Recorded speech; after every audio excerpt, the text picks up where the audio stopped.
Bom dia, meu povo da origem. Começo meu diário, o devocional do dia 13 de janeiro de 2023. E para não perder o costume, lá vai o nosso bordão. É demais para minha origem não pedir para você deixar o seu joinha, se inscrever no canal, ativando esse sininho aí que está à sua direita do vídeo e compartilhar a mensagem. Eu tenho certeza absoluta que no final da mensagem o Espírito Santo de Deus vai colocar uma pessoa na sua mente e é essa pessoa que Deus vai querer falar. Então não deixe de fazer a sua parte, hein? Envie a mensagem. Agora vamos para a mensagem que Deus nos fala hoje? Respondeu Jesus: digo a verdade, ninguém pode entrar no reino de Deus se não nascer da água e do Espírito. Está no livro de João, no capítulo 3, versículo 5. E como eu sempre falo aqui no vídeo, a palavra de Deus ela é muito poderosa. E a gente não pode simplesmente ler o versículo e deixar para lá, porque senão fica algo despercebido. Nós temos que tentar interpretar para entender o que Deus quer falar conosco através dessa palavra. Então, como a gente consegue isso? Pedindo para o Consolador, o amigo, o Espírito Santo de Deus, aquele que Jesus deixou para nos dar sabedoria e entendimento das coisas que nós não vemos aos olhos visíveis, e nem aquilo que o homem ou a ciência pode nos dar, porque essa sabedoria é a sabedoria de Deus, é a sabedoria do mundo sobrenatural. E como é que faz isso? Falando com Deus, dizendo assim, vamos falar juntos.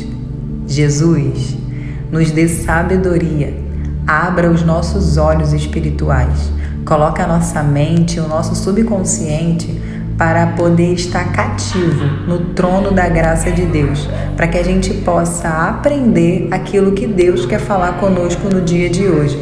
Jesus, nós te agradecemos porque nós cremos que nós vamos entender a mensagem e ela vai entrar na tábua do nosso coração e não vai sair vazia. Não permita que a gente perca essa semente, Jesus, mas que ela venha frutificar e transbordar através de nós. É no seu nome, Jesus, que nós pedimos e agradecemos. Amém. Quando João fala sobre nascer da água e do Espírito, significa o seguinte: a água nos purifica, não é mesmo? Vamos falar de forma científica.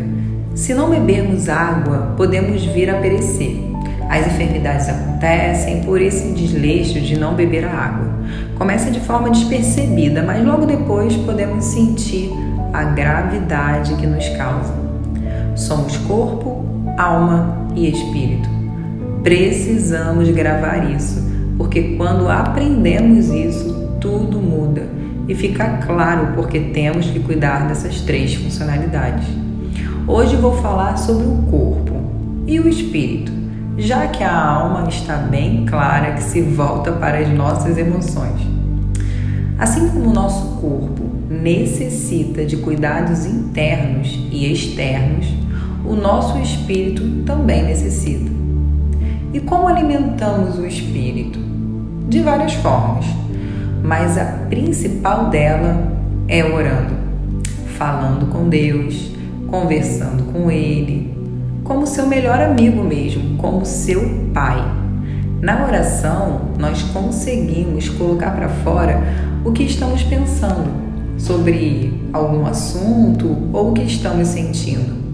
A oração não pode ser feita somente quando queremos alguma coisa. Ela deve ser feita para ter uma intimidade com Deus, sabe?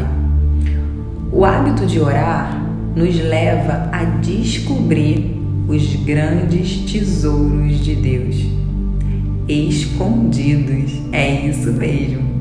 E isso só acontece na intimidade e no relacionamento com Ele. Orar é se relacionar com Deus. Quem ama a Deus, ora. É simples, porque a oração é uma relação com o Pai. Quando perdemos a comunhão com Deus, nós paramos de orar. Entra o desânimo, entra a preguiça, entra a raiva, sem falar os questionamentos das coisas não estarem mudando, porque realmente é um processo. Mas desde sempre Deus quer nos mudar para depois mudar o que está ao nosso redor. Do que adianta dizer que é de Deus, eu sou de Deus, mas continuar se comportando e pensando de uma forma que desagrada a Deus? O nosso pensar, o nosso falar, a nossa forma de enxergar as coisas e situações e o nosso agir devem ser transformados, em primeiro lugar, para podermos fazer a diferença no meio daqueles que não conhecem Deus como Pai, e principalmente no meio da nossa família, porque com a nossa conversão, a nossa família também recebe a conversão. Mas, se não acontecer isso, vão continuar enxergando Deus como um ser religioso. Quando paramos de orar e pensamos que não vale a pena, significa que a intimidade com Deus ainda está rasa. E é nesse momento que o inimigo entra e ataca para saquear a nossa vida e a vida da nossa família. Ele ataca justamente nessa área da falta de oração, porque sabe que a oração nos torna mais próximos de Deus e a oração move os céus. A oração precisa existir, independente de ter vontade ou não ter vontade. Quem ama a Deus, ora. Grava isso. Quem ama, ora, porque a oração é uma conversa. Nada externo pode quebrar a nossa comunhão com Deus. Quando isso acontece, significa que nós estamos bem distantes de Deus. O primeiro mandamento que queima no meu coração sempre, e eu normalmente sempre falo dele aqui, porque foi ele exatamente que me transformou, me transforma e me curou de mim mesmo. Jesus diz e está no livro de Marcos, o principal é: ouve, Israel, o Senhor nosso Deus é o único Senhor. Amarás o Senhor teu Deus de todo o coração, de toda a alma, de todo entendimento e de todas as forças. É lindo esse mandamento. Nesse mandamento fica bem explicado que quando amamos a Deus em primeiro lugar e colocamos Ele como principal sobre todas as coisas externas e internas, estamos vivendo uma comunhão com o Criador. Então paramos de ser servos e nos tornamos filhos e filhas de Deus. Deus quer alinhar nossa boca, a nossa fala, os nossos ouvidos, a nossa audição, para podermos falar o que edifica e agrega para o nosso próximo. Isso nos torna diferente, e essa diferença que chama a atenção daquela pessoa que ainda não conhece Deus como Pai, mas somente como uma figura religiosa. A luta do cristão é diária. Lutamos contra a nossa alma e contra o nosso espírito. Quando isso acontecer, tenhamos uma certeza e gravemos no nosso coração a seguinte coisa: Deus tem autoridade absoluta sobre todas as coisas. Não é sobre o que podemos fazer, mas sobre quem podemos nos tornar nele. Amém? Vamos orar e conversar com o nosso Deus Pai e movimentar nosso eu e o céu. Jesus, hoje eu pude entender como é ter uma comunhão com o Pai. Pude perceber que a oração me aproxima de Deus e que ela pode ser feita a todo momento do meu dia. Seja ajoelhado dentro do meu quarto ou sentado na minha cama, ou no caminho para o trabalho, dentro do ônibus, do metrô, do trem, do meu carro, seja dentro de uma igreja ou fazendo compras e estudando, seja numa roda de oração ou na praia e no parque, com meus amigos e com os meus filhos. Jesus, a todo momento, Deus está disposto a conversar, a me ouvir e ser ouvido também. Então, Jesus, eu lhe peço, me ensine a ter essa comunhão com o Deus Pai.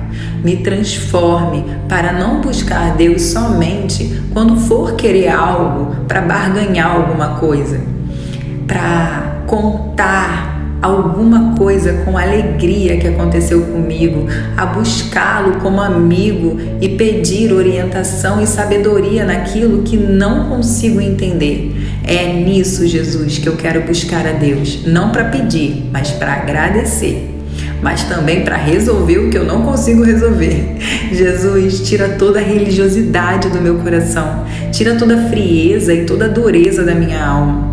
Cura-me, Jesus, para que eu possa não me sentir sozinho ou sozinha e consiga ter a paz que todos falam que somente o Senhor pode dar no meio do caos, a paz que excede todo entendimento. Jesus, me dê um coração agradecido, mesmo quando não tiver nada para agradecer. Me dê, Jesus, a alegria de viver na sua presença, mesmo em meio às confusões do dia a dia. Jesus, restitui meu pensar, meu falar, a forma que eu enxergo as coisas e a minha forma de agir. Jesus, me faça amar a Deus em primeiro lugar, de todo o meu coração, de toda a minha alma, de todo o meu entendimento e com todas as minhas forças. Jesus, eu te peço. Essa é a oração que eu faço e agradeço, porque eu acredito que o Senhor me escuta e sem eu perceber, já vou estar sendo transformado pelo seu Espírito. É no seu nome, Jesus, que eu oro e agradeço. Amém.